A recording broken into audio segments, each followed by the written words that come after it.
বাংলা সাহিত্যের রোমাঞ্চকর কিছু গল্প দিয়ে সাজানো আমাদের এই বিশেষ নিবেদন সানডে সাসপেন্স। আজ আপনার জন্য অভিজ্ঞান রায়চৌধুরীর লেখা অশ্বত্থ। অভিজ্ঞান রায়চৌধুরীর জন্ম 1970 সালে কলকাতায়।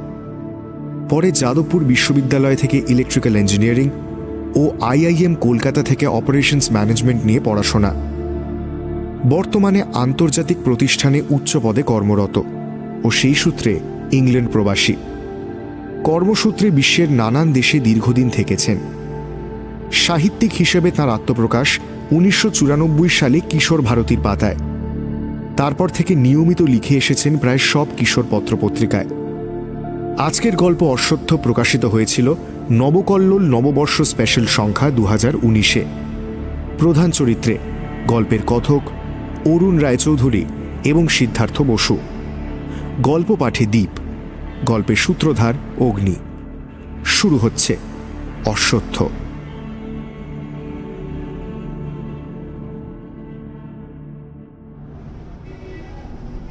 অশ্বত্থ মানে কি জানো তো? অশ্বত্থ মানে মানে বৈজ্ঞানিক নাম বলছেন? যদ্দূর জানি ফিকাস রিলিজিওসা। না না, তা বলছি না। ওই অশ্বত্থ শব্দটার সন্ধি বিচ্ছেদ করলে কি মানে দাঁড়ায় সেটা জানো তো?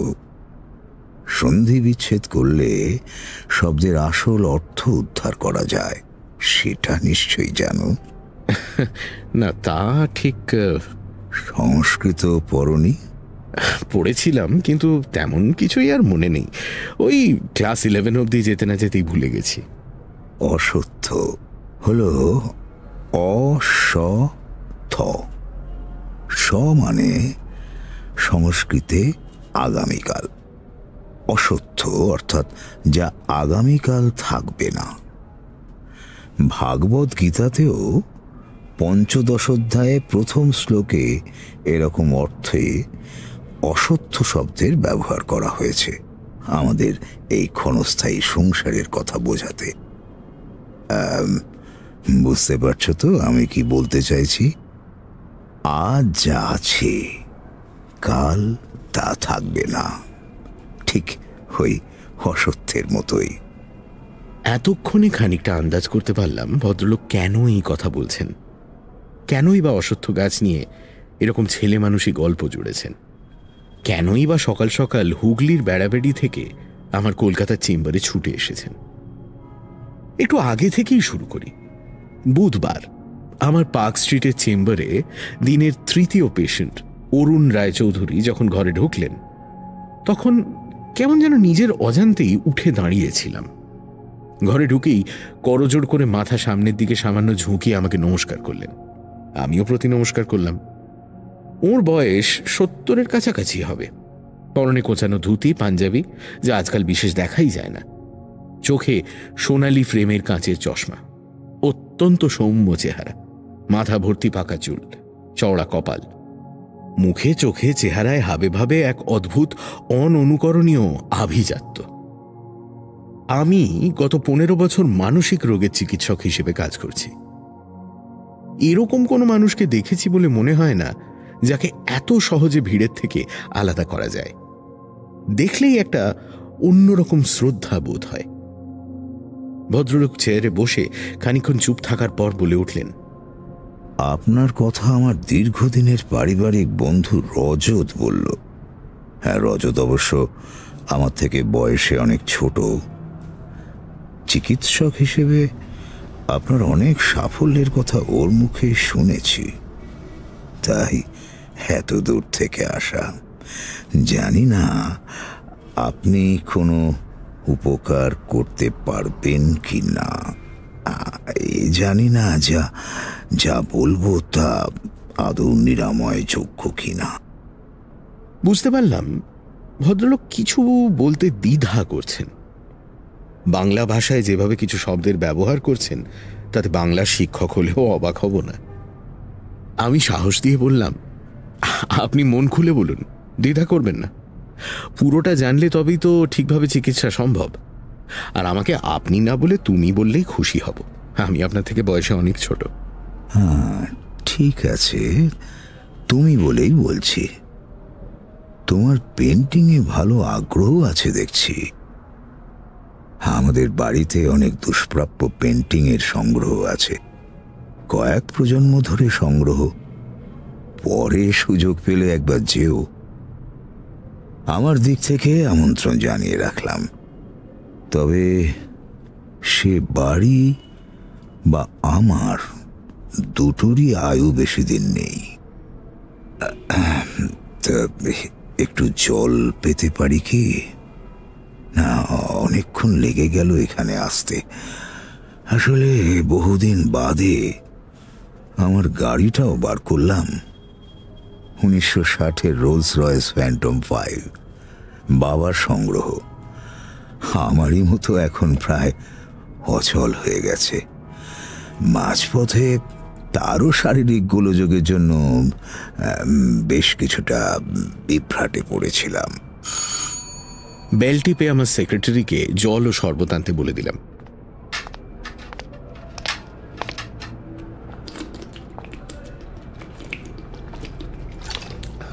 ভদ্রলোক খানিকটা জল খেয়ে একটু গলা খাঁকড়ে বলে উঠলেন, আমরা হুগলির বেড়াবেড়ির রায়চৌধুরী পরিবার।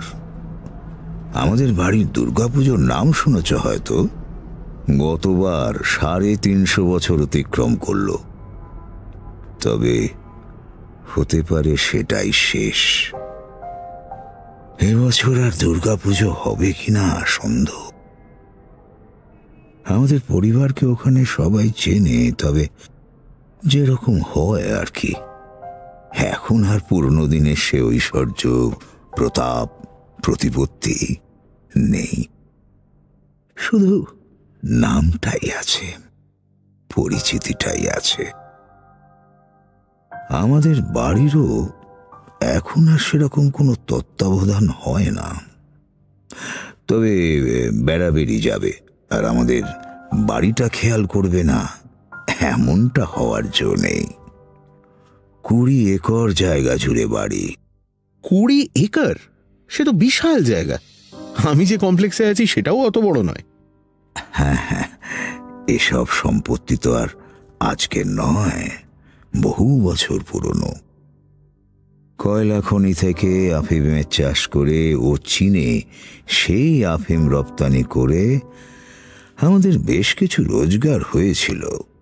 কিন্তু সময়ের সঙ্গে সঙ্গে সেসব ব্যবসা বন্ধ হয়ে গেছে বহু বছর আগে। বুঝতেই পারছো, এখনকার দিনে এরকম বিশাল প্রপার্টি মেনটেনেন্স করা আদৌ সহজ কাজ নয়। বাড়ির সঙ্গে একসময় বিশাল ফুলের বাগান ছিল। দূর দূর থেকে লোক ওই বাগানে সূর্যমুখী, টিউলিপ, ম্যাগনোলিয়া, নানান ধরনের ফুল দেখতে আসত, যা আমাদের দেশে সহজে হয় না। এখন মালির অভাবে ফুলের বাগানও শুকিয়ে গেছে। এই বাড়িটা 1800 সালের শুরুর দিকে তৈরি হয়েছিল। তার আগে আমরা ওখানেই অন্য একটা বাড়িতে থাকতাম। বিশাল চক মেলানো বাড়ি, মাঝের খোলা জায়গা ঘিরে চারিদিক দিয়ে লম্বা বারান্দা। এখন অনেক জায়গা ভেঙে গেছে। মার্বেলের মেঝেতে বেশ কিছু পিলারে ফাটল দেখা দিয়েছে। একসময় সারা বাড়ি গমগম করত। মনে হতো প্রতি মুহূর্তে যেন কিছু হচ্ছে। সব সময় লোকের আনাগোনা লেগে থাকত। আমাদের বাড়ির যে কোনো উৎসব অনুষ্ঠানে সারা গ্রাম যেন মেতে উঠত। সবার জন্যে বাড়ির দরজা খুলে যেত সে কদিন। এখন অনেক কিছুই বদলে গেছে। বাড়ির বেশ কিছু জায়গা আমরা আর এখন ব্যবহার করি না। বেশ কয়েকটা ঘর সারা বছর তালাবন্ধ থাকে। চামচিকে, সাপ আর ছুঁচোর রাজত্ব সেসব ঘরে। ভদ্রলোক 1 মিনিট কথা না বলে মাথা নিচু করে বসে রইলেন। তারপর ফের দীর্ঘশ্বাস ফেলে বলে চললেন, মাঝে মধ্যে ঘুম থেকে উঠে মনে হয় যেন স্বপ্ন দেখছি। কর্পূরের মতো আমার চেনা সব লোকগুলো উবে গেছে। বাড়ির বেশ কয়েকটা ঘরে আগে শতরঞ্চি গালিচা পাতা থাকত, এখন সেসব একটা ঘরে সরিয়ে রাখা হয়েছে। বেলবাড়ি ঝাড়বাতিগুলোতেও বাতি নেই। বেশিরভাগ ঘরে বিদেশ থেকে এনে লাগানো বহুমূল্য রঙিন কাঁচের শাঁসে ভেঙে গেছে। আমাদের বাড়ির লোকেদের সংখ্যার অনুপাতে ঘরের সংখ্যা এত বেশি যে এসব কিছুর পরেও এমন অনেক ঘর আছে যেখানে আমরা সচরাচর যাই না। এখন বলতে পারো জেগে থাকি কম, ঘুমের মধ্যেই থাকি। মাঝে মধ্যে শুধু পুরনো স্মৃতির ধুলো সরিয়ে জেগে উঠি। শুনতে শুনতে একটু হাঁপিয়ে উঠছিলাম। ভদ্রলোক এত সুন্দরভাবে গল্প বলছেন, কিন্তু আসল সমস্যাটা এখন ঠিক বুঝে উঠতে পারলাম না। তাই বাধ্য হয়েই বললাম, কিন্তু আপনার প্রবলেমটা ঠিক কি সেটা কিন্তু বুঝতে পারলাম না। সেটা যদি বলেন। হ্যাঁ, সে বিষয়ে আসছি। তবে এসব তারই একটা অংশ। হঠাৎ করে বললে কিছুই বুঝতে পারবে না। পুরো কনটেক্সটটা জানা দরকার। তা যা বলছিলাম, এখন আমি আর আমার এক খুড়তুতো ভাইয়ের পরিবার শুধু এই বাড়িতে থাকি। কোনো পারিবারিক অশান্তি নেই, তবে সময়ের সঙ্গে সঙ্গে সব কিছু পাল্টে গেছে। এক সময় সবার একসঙ্গে রান্না হতো। এই মাত্র 20 বছর আগেও প্রায় 100 জনের রান্না হতো একসঙ্গে দুবেলায়। বাড়ি দেখাশোনার জন্য প্রায় 30 জন কাজের লোক ছিল। এখন সেসব কিছুই নেই। ছিল সব আলাদা হয়ে গেছে।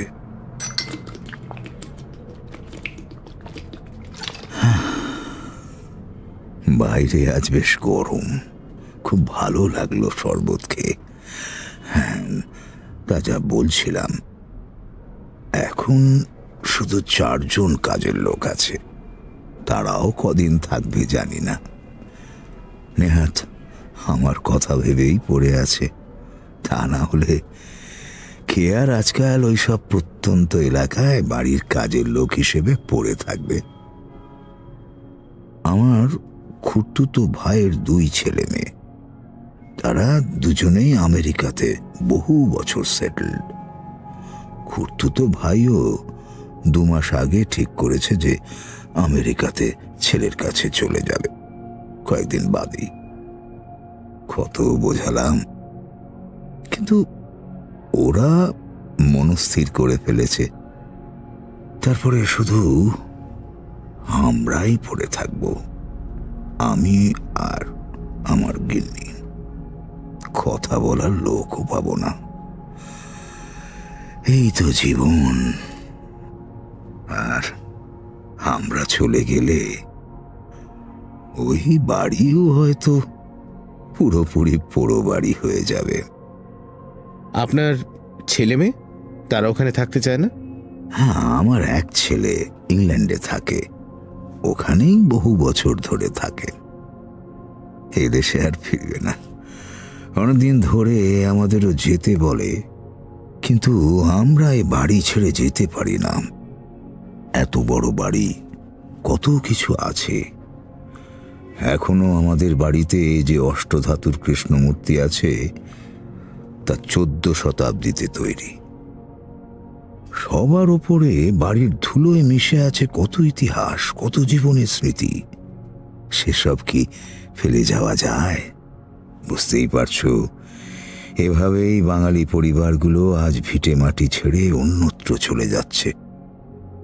অথচ ওই গ্রাম, ওই জেলার পরিচিতি গড়ে উঠেছিল আমাদের পরিবারের উপর নির্ভর করে।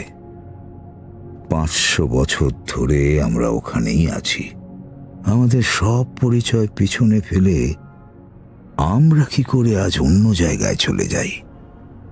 ভদ্রলোক বলে যাচ্ছিলেন, পেশেন্টের কথা শোনাটাই আমাদের মূল কাজ, কিন্তু আমার চেম্বারে রোগীর চাপ রীতিমতো বেশি, তাই টাইমও লিমিটেড। আমার কাছে আসার মতো সমস্যাটা কি এখনো ঠিক বুঝতে পারছিলাম না। সরাসরি জিজ্ঞেস করলাম, তো সমস্যাটা কি? মানে এসবের জন্য আপনি কি খুব টেনশনে ভুগছেন? বলছি, আসলে আমাদের সম্বন্ধে কিছুটা না জানলে সমস্যাটা বুঝতে পারবে না। এটা গত 3 মাস ধরে শুরু হয়েছে। প্রথম দিন দেখি বাড়ির 3 তলার কার্নিশে কি? 2টো অশ্বত্থ গাছের চারা। কি সতেজ চেহারা দেখে সঙ্গে সঙ্গে নিজের হাতে কেটে ফেললাম। বুঝতেই পারছো, এসব গাছের শিকড় বাড়তে দিলে বাড়ি নষ্ট করে ফেলবে। এমনিতেই পুরনো বাড়ি। তো তারপরে 1 সপ্তাহ ওইদিকে আর যাওয়া হয়নি। 1 সপ্তাহ বাদে ছাদে হাঁটতে গিয়ে ফের চোখে পড়ল, আবার ওই ছাদের কার্নিশে অশ্বত্থের চারা গজিয়েছে। আরো কিছুটা জায়গা জুড়ে, এবার 5-5টা। আগে যেখানে ছিল তার আশেপাশেই বেশ তরতাজা চারাগুলো। সামান্য বৃষ্টি হয়েছে কদিনে, তার মধ্যেই মাথা ছাড়া দিয়ে বেশ বেড়ে উঠেছে। আমি নিশ্চিত যে এগুলো আগে ছিল না, তাহলে সেদিন ঠিক চোখে পড়ত। অবাক হয়ে আবার সঙ্গে সঙ্গে দা এনে কেটে ফেললাম। শিকড় মাটিতে থেকে গেলে পরে আবার সেখান থেকে গাছ গজাতে পারে, তাই ছাদের মাটি একটু খুঁড়ে একদম শিকড় শুদ্ধ উপরে ফেলে দিলাম। তা আপনি আপনার কাজের লোককে দিয়ে কাটান না? এখনো এ বয়সে নিজে হাতেই করেন? আমি আসলে নিজের হাতেই কাজ করতে ভালোবাসি। তা না হলে সারাদিন কি করব বলো? তাছাড়া এত বড় বাড়িতে যে কত রকম কাজ থাকে তা তো বলে বোঝানো যায় না। তাই অনেক কিছুই এরকম নিজে করে ফেলি। আমার গিন্নি অবশ্য সমানে বলে এখন আর এসব কাজ নিজের হাতে না করতে, কিন্তু আমার আবার কোনো কাজই ফেলে রাখতে ইচ্ছে হয় না। অন্যের জন্য অপেক্ষা না করে নিজেই করে ফেলি। হ্যাঁ, সেসব করি বলেই হয়তো এখনো কিছুটা সুস্থ আছি। হ্যাঁ, আপনাকে দেখেই বোঝা যায় আপনি বেশ অ্যাক্টিভ। তুমি এর পরে কি এক্সপেক্ট করবে? ওখানে আর কোনো অশ্বত্থের চারা থাকবে না, তাই তো? হ্যাঁ, আপনি কি আবার সেখানেই অশ্বত্থের চারা পেলেন? এর দিন 10 পরের ঘটনা। দেখি 3 তলার অন্যদিকের কার্নিশে সার দিয়ে ফের সেই অশ্বত্থের চারা। প্রথমে যেন চোখে বিশ্বাস করতে পারছিলাম না। এবার নিজে কিছু করলাম না। এরকম হয়তো নিয়মিত কাটার প্রয়োজন হবে। আমার পক্ষে তা সম্ভব হবে না। আমাদের কাজের লোক ভজুয়াকে ওগুলো কেটে ফেলতে বললাম। একটু বকাবকিও করলাম যাতে ওরা এসব খেয়াল করে। সব ব্যাপারে আমাকে বলতে হবে কেন? 2 তলায় আমার পড়ার ঘরে ফিরে এলাম। আমার পড়ার ঘরের পাশে একটা চওড়া বারান্দা। একটা বই নিয়ে পড়তে বসলাম, কিন্তু পড়ব কি? বারান্দায় 2টো হুলো বেড়াল দেখি বেজায় ঝগড়া বাঁধিয়েছে। তাড়িয়ে দিতে বারান্দায় গিয়ে চমকে উঠলাম।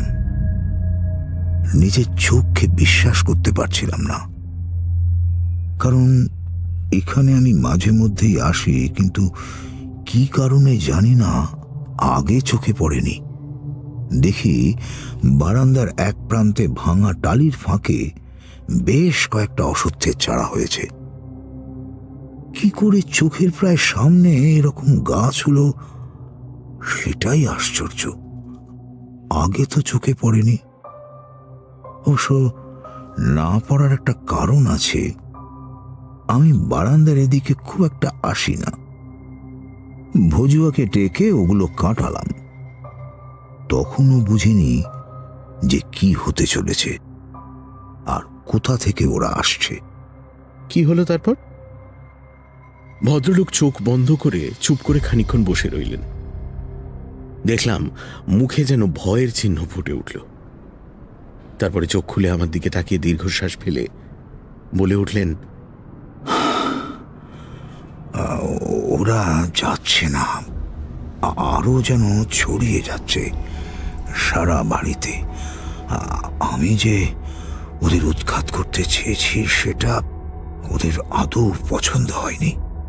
কাদের পছন্দ হয়নি? ওই অশ্বত্থ চারাদের? হ্যাঁ, কথাটা পাগলের মতো শোনালেও ঠিক। ওরা এখন আমার উপর প্রতিশোধ নিচ্ছে। যত দিন যাচ্ছি ওদের প্রতাপ যেন আরো বাড়ছে। আমি যাই করি না কেন ওরা যেন তাকে অগ্রাহ্য করে আরো বেশি করে ফিরে আসছে। সেদিন দেখি আমাদের বাড়ির উঠোনে কলতলা থেকে একটু দূরে তিনটে অশ্বত্থের চারা। এরপর চোখ পড়ল দোতলার ছাদে, যেখানে চিরকাল আমাদের বাড়ির একচালার দুর্গাপুজো হয়। সেখানেও অশ্বত্থের চারা হয়েছে, একটা দুটো নয়, প্রায় 9-10টা। শুধু হয়েছে তাই নয়, যেন খুব তাড়াতাড়ি রাতারাতি বেড়ে উঠছে, যেন আমাকে চ্যালেঞ্জ জানাচ্ছে, কি করতে পারো দেখি, এইরকম একটা ভঙ্গি। এবার আমি আর থাকতে না পেরে নিজের স্বভাব বিরুদ্ধভাবে একটু অধৈর্য হয়েই বললাম, দেখুন, এ ধরনের আগাছা কিভাবে সরাতে হয় সে তো আমি বলতে পারবো না। এমনিতে বাজারে অনেক ধরনের উইড কিলার পাওয়া যায়, অনেক কেমিক্যাল আছে যা দিলে এদের থেকে আপনি পুরোপুরি নিষ্কৃতি পাবেন। এমনকি ভিনিগারেও কাজ হয় বলে শুনেছি। সেই সব দিয়ে নিয়মিত ক্লিন করলে আশা করি ওখানে আর গাছ গজাবে না। কিন্তু আমার কাছে কি জন্য আসা সেটা একটু বলবেন কি? এরপরেই ভদ্রলোক আমাকে ওই অসত্য শব্দের অর্থ জিজ্ঞেস করে উঠলেন। আমি শুনে বললাম, তার মানে আপনার মতে চারদিকে এরকম অসত্য গজিয়ে ওঠা এসব হলো অশুভ সংকেত? মানে হয়তো আপনার মনে হচ্ছে যে এই পরিবারকে আর একসঙ্গে রাখা আপনার পক্ষে সম্ভব নয়। ওই বাড়ির মতোই আপনাদের যৌথ পরিবারের অস্তিত্ব বিপন্ন।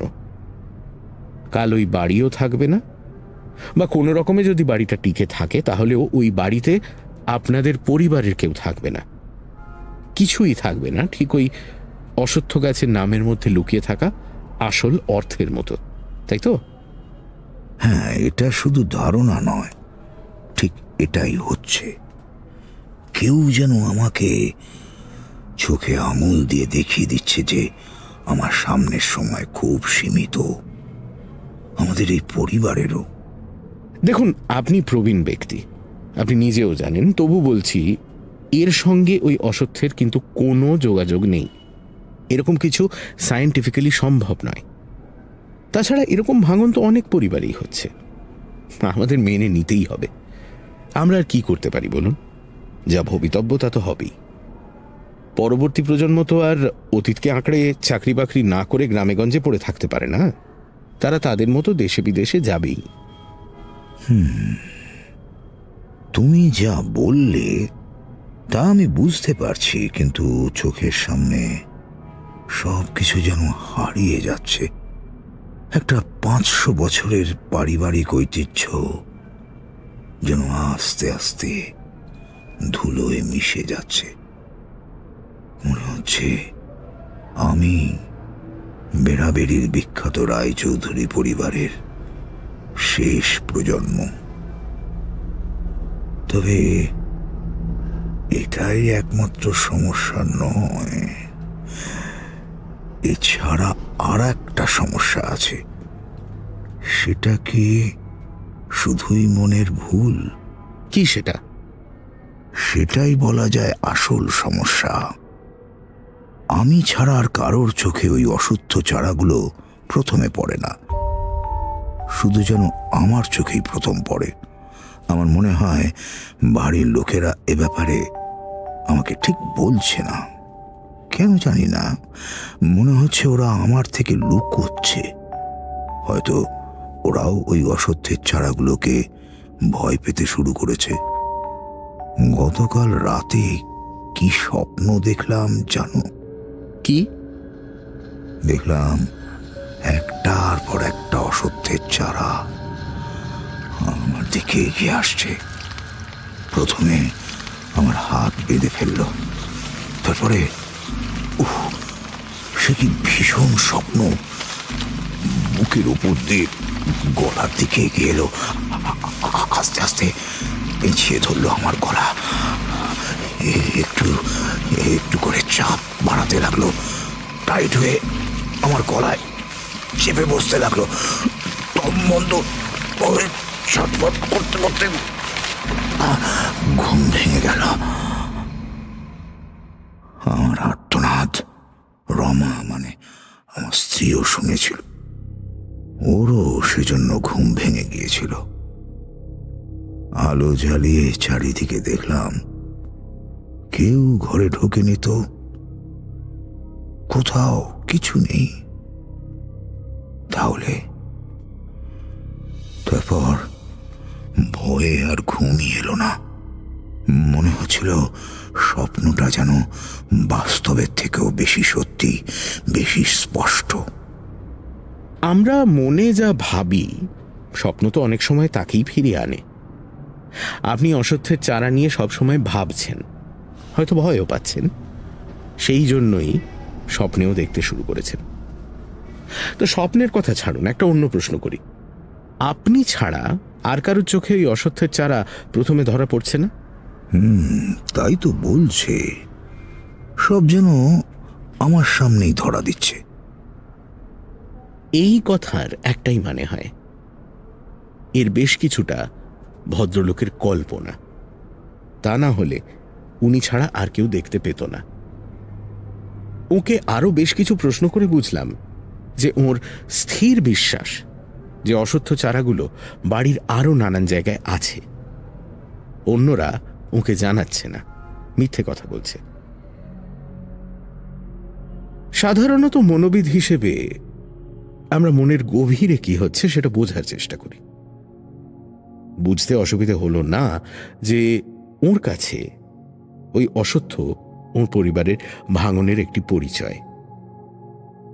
এক সময়ের বড় নামী যৌথ পরিবারের এই অবশ্যম্ভাবী ভাঙন উনি মেনে নিতে পারছেন না। উনি এখনো বিশ্বাস করেন যে আজকের এই দিনেও ওই গ্রামে পরিবারের সবাই মিলে একসঙ্গে বাস করতে পারে, কিন্তু প্রতিদিন সে স্বপ্ন আস্তে আস্তে ভেঙে যাচ্ছে। বাড়ির সবাই এক এক করে ওকে ছেড়ে চলে যাচ্ছে। এসব থেকেই এই স্বপ্ন। প্রশ্ন করে জানলাম 10 বছর আগেও প্রায় 50 জন লোকের বাস ছিল ওই বাড়িতে। এখন মেডিকেল সায়েন্স অনেক এগিয়েছে। আগে ব্রেনের কোন অংশ কিভাবে কাজ করে তা নিয়ে সবার ভালো ধারণা ছিল না।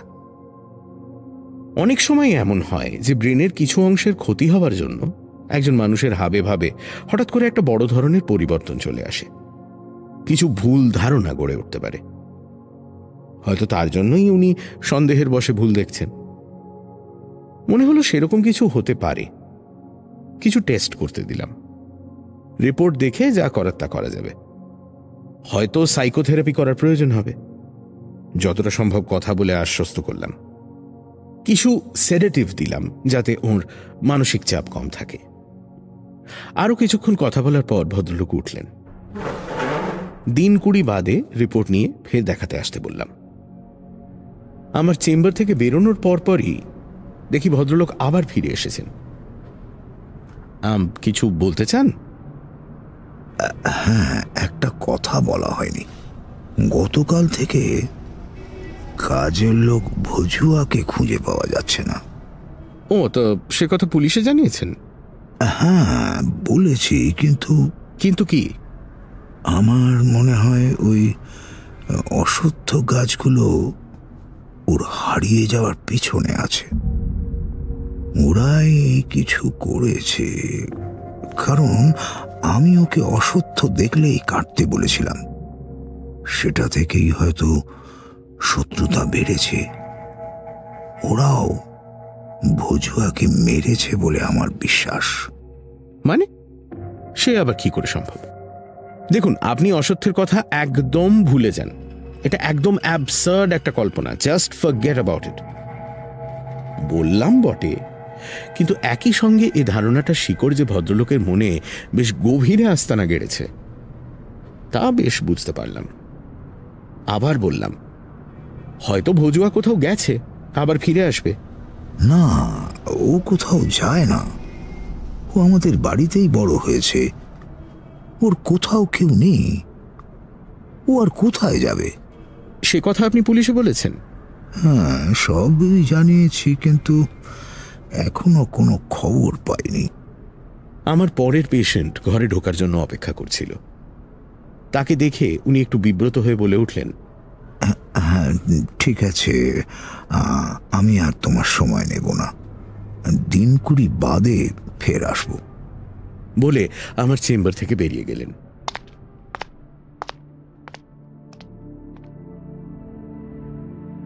এমন অজস্র কেস আমার কাছে আসে। অবশ্যই এটা একটা স্পেশাল কেস, তবু কাজের চাপে ভদ্রলোকের কথা প্রায় ভুলেই গিয়েছিলাম।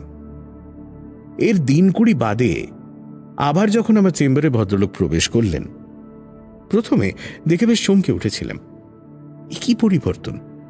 চুল উস্কো খুস্কো, গালে খোঁচা খোঁচা দাড়ি, চোখের নিচে কালি, আর চোখেও কেমন একটা বিভ্রান্ত দৃষ্টি। ঘরে ঢুকে আমার সামনে একটা চেয়ার টেনে নিয়ে বসে কোনো কথা না বলে ভদ্রলোক আমার দিকে একটা রিপোর্ট এগিয়ে দিলেন। দেখে মনে হলো যেন কোনো কথা বলারও ক্ষমতা নেই ভদ্রলোকের। ওকে জিজ্ঞেস করে ওর জন্য একটা কফির অর্ডার দিয়ে রিপোর্টে চোখ বোলালাম। টেস্টে অস্বাভাবিক কিচ্ছু ধরা পড়েনি। স্বাভাবিকভাবেই প্রশ্ন করলাম, কি হয়েছে আপনার? শরীর খারাপ? এরকম চেহারা কি করে হলো এই কদিনে? না মা, বাড়িতে যা শুরু হয়েছে তা বলে বোঝানো যাবে না। চারিদিকে অসত্য আর অসত্য। গত পরশু আমার পোষা কুকুর টমিটাও মারা গেছে।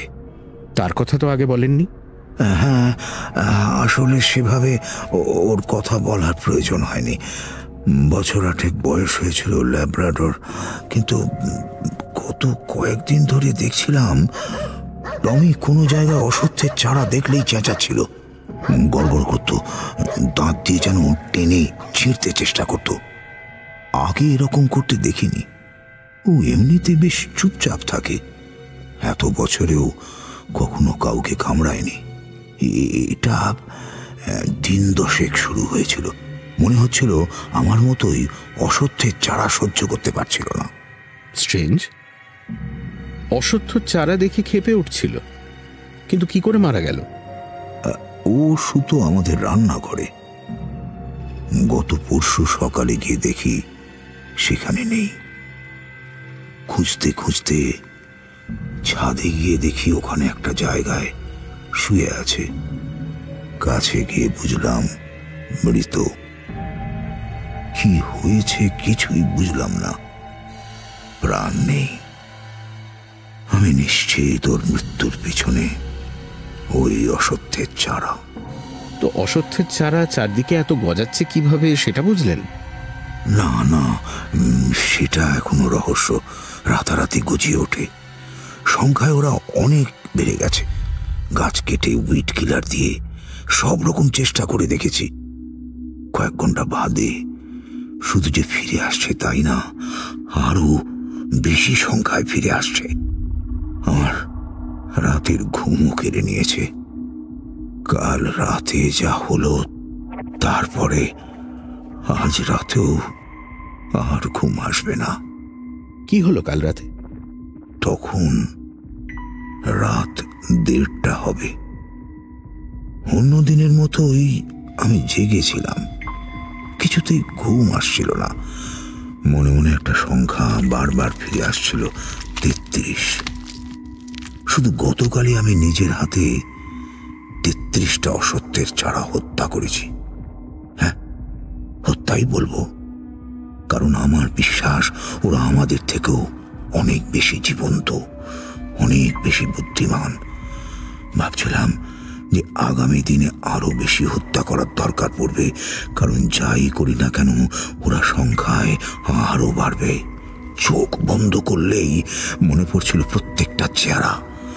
হত্যা করার সময় প্রত্যেকটার চোখে মুখে লেগে থাকা যন্ত্রণা, রাগ যেন মরার সময় আমাকে বলে যাচ্ছে প্রতিশোধ নেবেই। তাই যাই হোক, এসব না ভাবার চেষ্টা করে এপাশ ওপাশ করছি, ঘুমানোর চেষ্টা করছি। হঠাৎ সরসর করে একটা আওয়াজ হলো। কোথা থেকে এলো কিছু বুঝতে পারলাম না। কিছুক্ষণ চুপ, আবার একই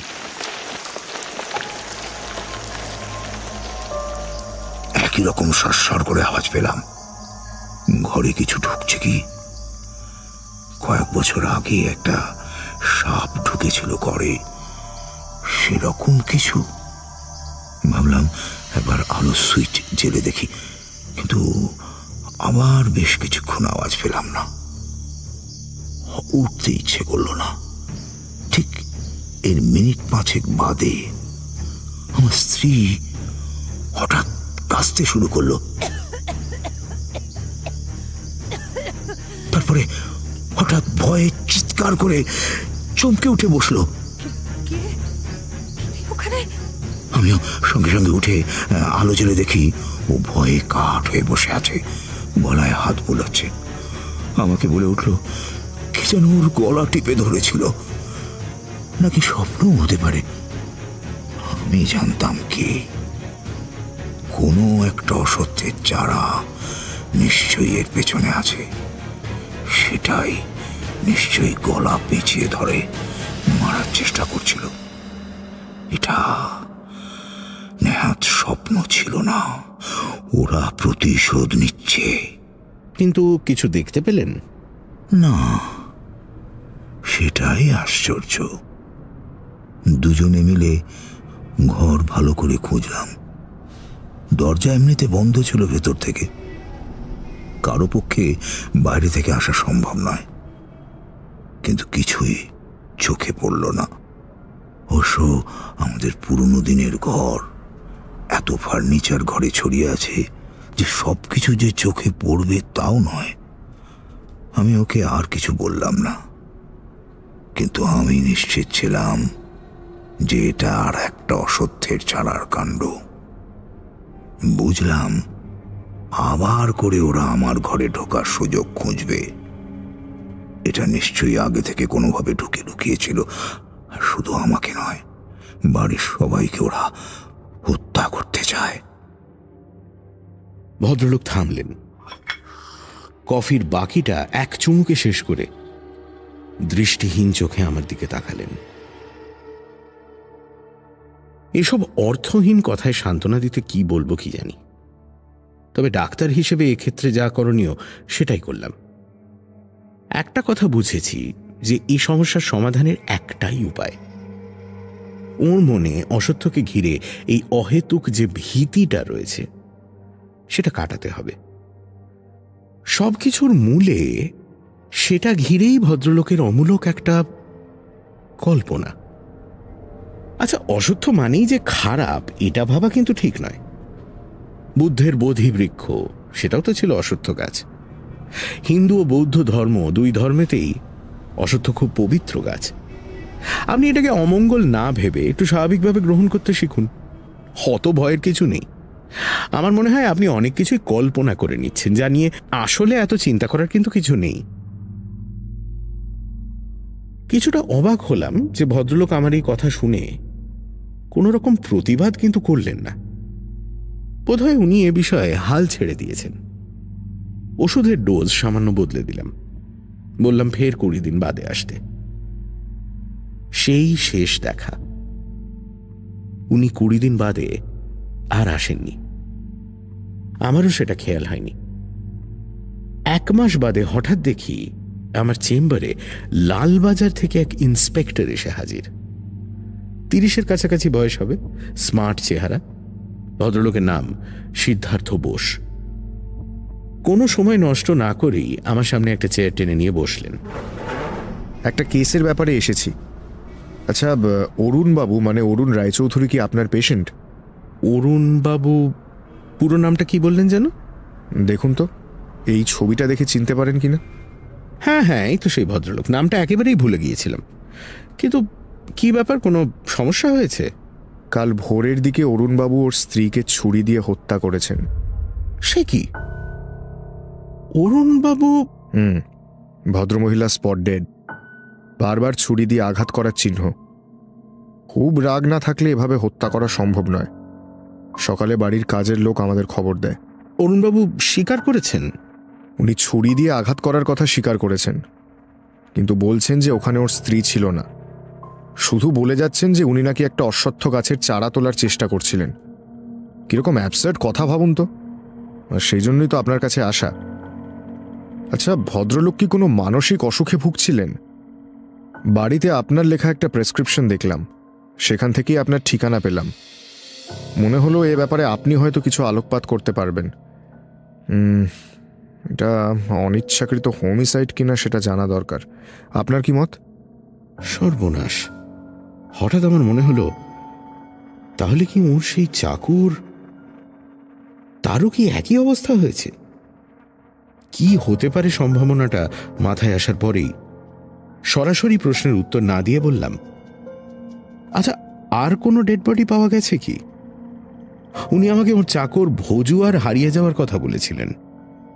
হ্যাঁ, সেই বিষয়েও আসছিলাম। ছাদের একটা বন্ধ ঘরে আরেকটা পচা গলা দেহ আমরা পেয়েছি।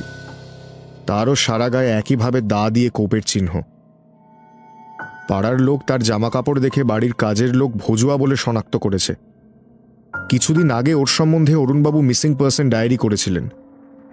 কি করে ওরকম শান্তশিষ্ট ভদ্রলোক এরকম পরপর দুটো খুন করলেন সেটাই তো আমরা বুঝে উঠতে পারছি না। জিজ্ঞেস করলে বলছেন অশ্বত্থের চারাগুলো নাকি চেহারা পাল্টে পাল্টে এসব করছে। এখন সেটা ইচ্ছে করে বলছেন নাকি আমাদের বোকা বানানোর জন্য পাগল সাজার চেষ্টা করছেন সেটাই আমরা বোঝার চেষ্টা করছি। আপনার কাছে কি বিষয় নিয়ে এসেছিলেন উনি? ওই অশ্বত্থ নিয়েই এসেছিলেন আমার কাছে। ওই গাছ নিয়েই তো সব সমস্যা। আমার কাছে উনি সেই জন্যই এসেছিলেন।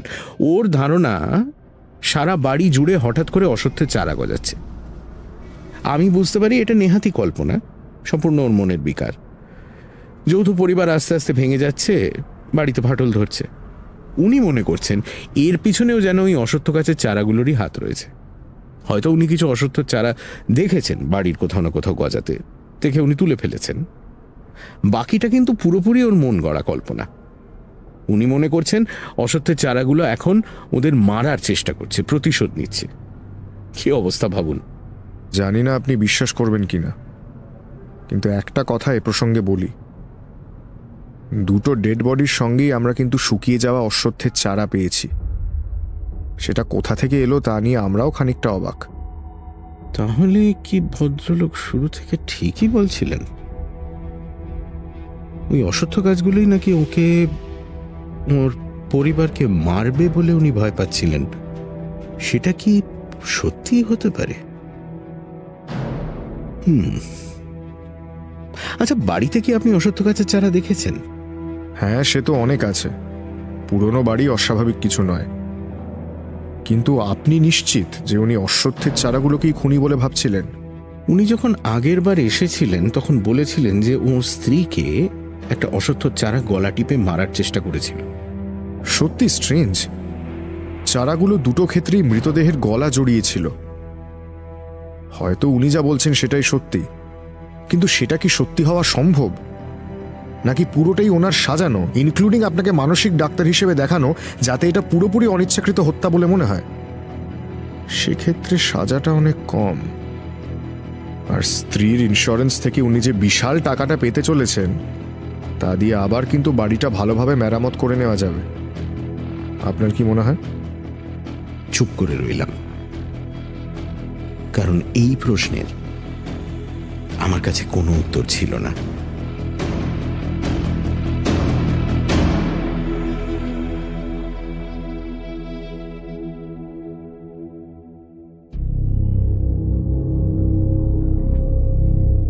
সানডে সাসপেন্সে আজ শুনছিলেন অশ্বত্থ। রচনা অভিজ্ঞান রায়চৌধুরী, গল্প পাঠে দীপ, অরুণ রায়চৌধুরীর ভূমিকায় শঙ্করী প্রসাদ মিত্র, সিদ্ধার্থ বসু ও গল্পের সূত্রধার অগ্নি, ধ্বনি পরিকল্পনা এবং আবহ সঙ্গীত রিচার্ড, প্রচার অলঙ্করণ গ্রিনিং ট্রি, কার্যনির্বাহী প্রযোজনা অরুণিমা দে, সহযোগিতায় দীপক রায়, দেবার্ঘ এবং অভিজ্ঞান, পর্ব পরিচালনা ইন্দ্রাণী এবং দীপ, সমগ্র পরিকল্পনা ও পরিচালনায় ইন্দ্রাণী। শেষ হল অভিজ্ঞান রায়চৌধুরীর লেখা অশ্বত্থ। আগামী সপ্তাহে আরও একটি রোমাঞ্চকর গল্প নিয়ে হাজির হবে সানডে সাসপেন্স।